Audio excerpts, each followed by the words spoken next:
महेंद्रा सिकंदर शेखला थोपवण्याचा आटोकाट प्रयत्न करतोय. पिछाडीवर पडलेले गुण भरून काढण्यासाठी करो किंवा मरो स्थिती सिकंदरकडे, परंतु तेवढ्याच बलदंड ताकदीनं जागेवर ठाम उभा राहून प्रतिकार करतोय बाहुबली उर्फ महेंद्र गायकवाड. घड्याळ चालू आहे. अतिशय उत्कंठा वाढवणारी कुस्ती.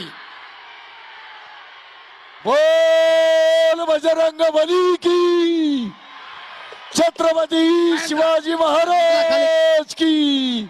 सगळे खाली, सगळे खाली. सर्वांनी टाळ्यांच्या गजरात दोघांचं स्वागत करा. प्रेक्षणीय लढत झाली. खिलाडू वृत्तीचं दर्शन सिकंदर कडून सुद्धा. आणि संपलेल्या कुस्तीमध्ये गुणाच्या आधिक्यावर महेंद्र गायकवाड अंतिम फेरीमध्ये. Very good.